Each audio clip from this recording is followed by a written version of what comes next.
Buenos días, mis hermanos. Mira, hoy empezamos entonces con otro libro, una de las cartas de Pablo, la carta a los Efesios. Ya cuando entramos en este tipo de material, los que enseñamos nos cuesta decidir de qué vamos a hablar, que hay mucho. Y un capítulo tiene para estudiar varias semanas, pero tenemos 10 minuticos, 11 minuticos. Entonces vamos a tratar de aprovechar. La palabra, el Nuevo Testamento nos introduce a la ciudad de Éfeso en Hechos 18, cuando Pablo llega allá a Éfeso.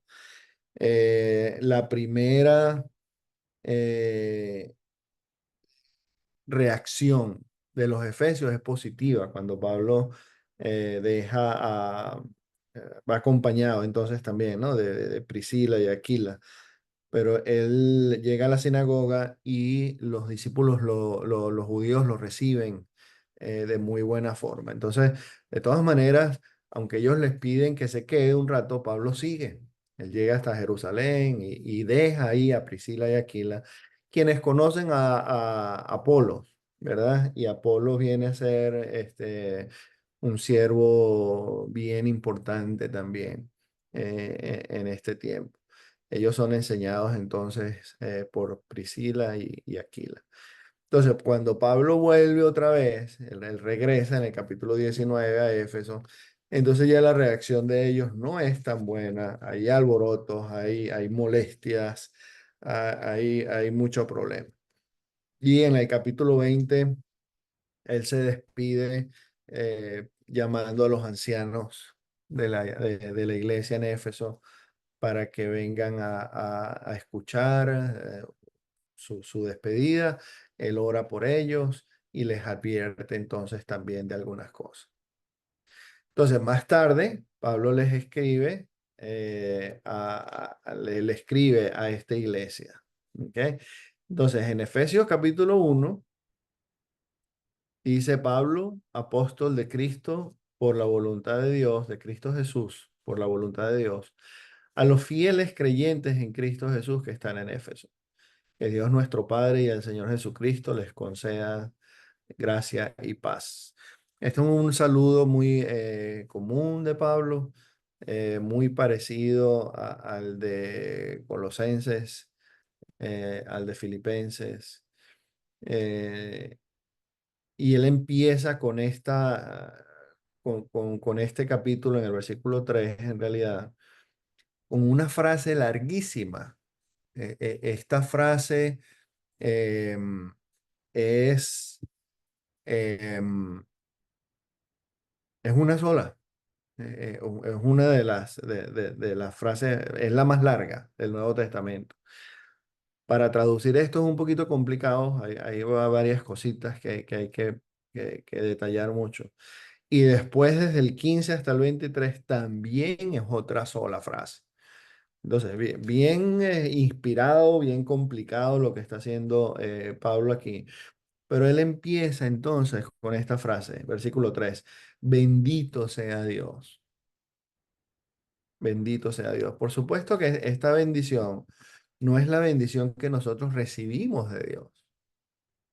Esta frase tiene que ver más con alabado sea Dios o gloria a Dios. Bendito sea Dios, que Él es quien merece entonces, ¿verdad? La gloria, la honra. Lo identifica, ¿verdad? Dios es el Padre de nuestro Señor Jesucristo, que nos ha bendecido. Entonces, Él sí es quien nos da la bendición. Es un deseo de bienestar, como el shalom del Antiguo Testamento de los hebreos, ¿verdad? Es de bienestar, de salud, de prosperidad. Esa es la bendición que recibimos nosotros de Dios, la que nosotros le damos a Dios. Aquí, bendito sea Dios, es más entonces de alabanza. Y eso está también en Segunda de Corintios, en Primera de Pedro, también en Lucas, Zacarías, cuando está ya, que nace su bebé por fin, él también dice, bendito sea Dios, ¿ok? Alabado sea Dios. Y entonces después aquí Pablo nos da las razones del por qué debemos entonces, en este caso, alabar a Dios. Les recomiendo que lean el capítulo, que lean el libro con más detalle, no nos da tiempo de abarcar todo lo que dice. Pero miren estas razones y aprecio mucho la oración de Luis también, de Roberto, de darle la alabanza es a Dios porque Él es el que hace posible todas estas cosas. Es Dios.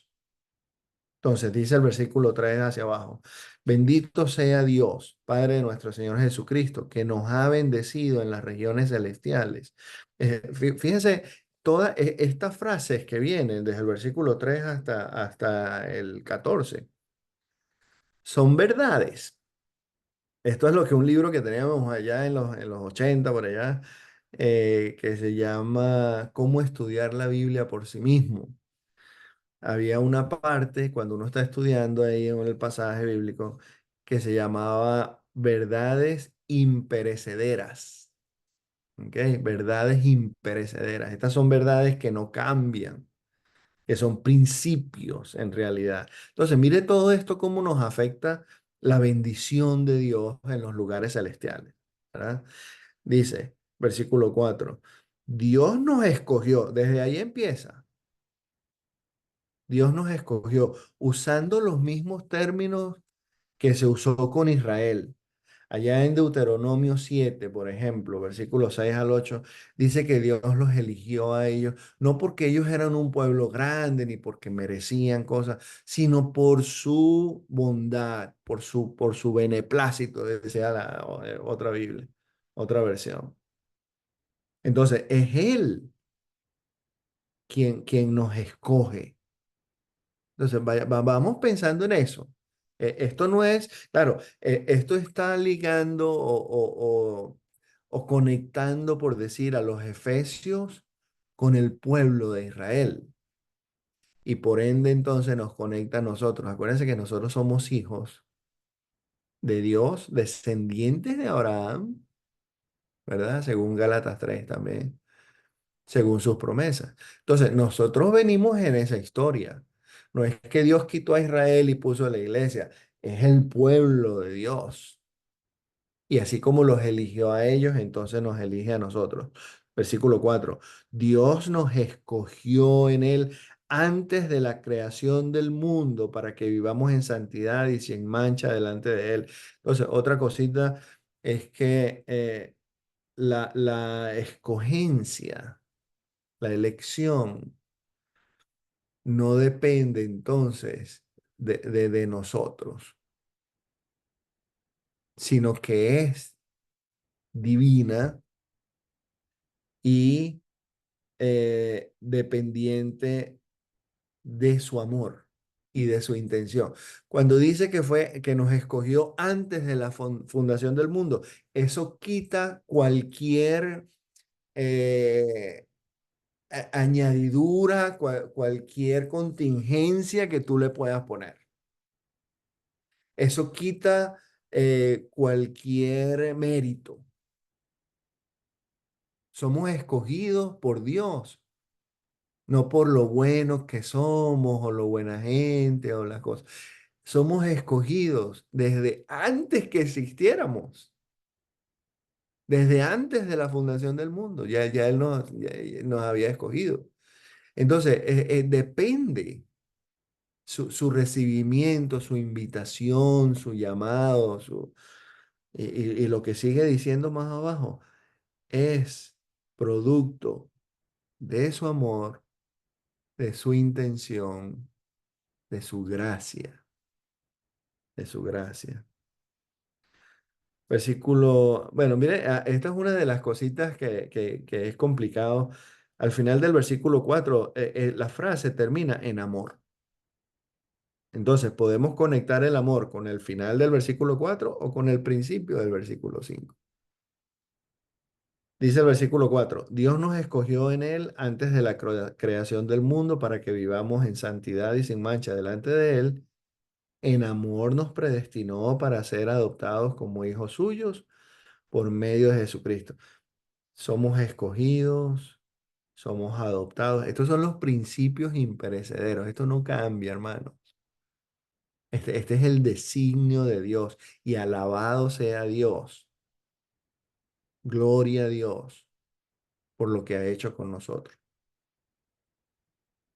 Y termina el versículo 5 diciendo, según el buen propósito de su voluntad. Es su voluntad con el propósito de bendecirnos a nosotros en los lugares celestiales para que vivamos en santidad y sin mancha. Todo esto pasa en Cristo. No, no se puede hacer fuera de Cristo. Todo esto este propósito, este recibimiento, esta adopción, esta escogencia pasa es únicamente en Cristo. No, no hay otra forma, no hay otro medio. Versículo 6. Para alabanza de su gloria que nos concedió en su amado. En él. Entonces aquí nos mete, ¿verdad? En él, en Cristo, en su amado, tenemos la redención mediante su sangre. Principio imperecedero. Somos redimidos, hermanos, somos redimidos por Cristo, por su sangre. El perdón de nuestros pecados. No tenemos obstáculos, no tenemos paredes, no tenemos muros que nos separen de Dios, conforme a las riquezas de su gracia. Él nos hizo conocer el misterio de su voluntad, versículo 9. El versículo 11, en Cristo también fuimos hechos herederos. Yo no sé si alguno de ustedes fue adoptado o si ustedes han adoptado a alguien, pero qué bendición tan tremenda es ser recibidos en adopción. Y eso es lo que está haciendo Dios con nosotros.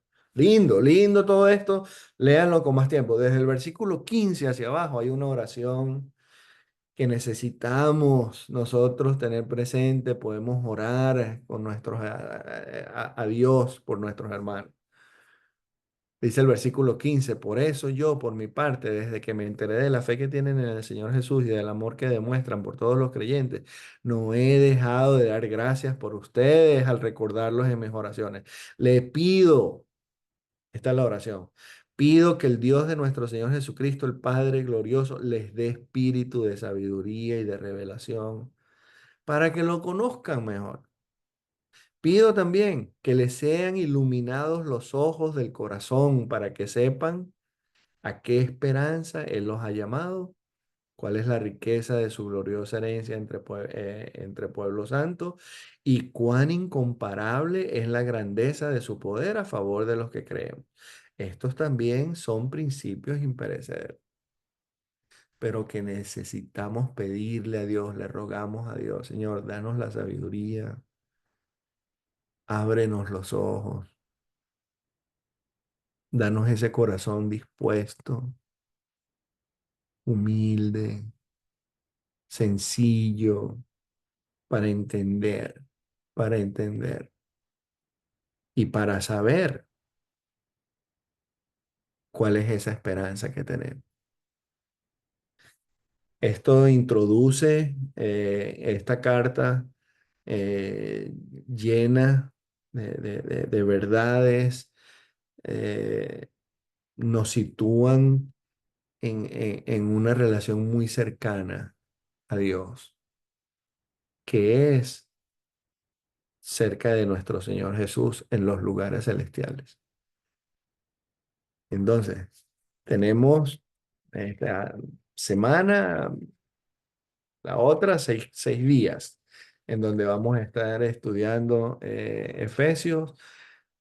Como dice mi hermano Johan, vamos a leer hoy el capítulo 1, léelo. No te va a tomar ni 5 minutos, pero te ayuda a meditar durante el día. Y por supuesto que la exposición a la palabra nos cambia, nos purifica, nos acerca y nos da entendimiento. Entonces, nos preparamos para esta semana leyendo, estudiando y orando. Vamos a orar. Padre, Padre de nuestro Señor Jesús, Creador de todas las cosas, Padre nuestro, te damos gracias, te alabamos, Señor. Te damos gracias por tantas bendiciones,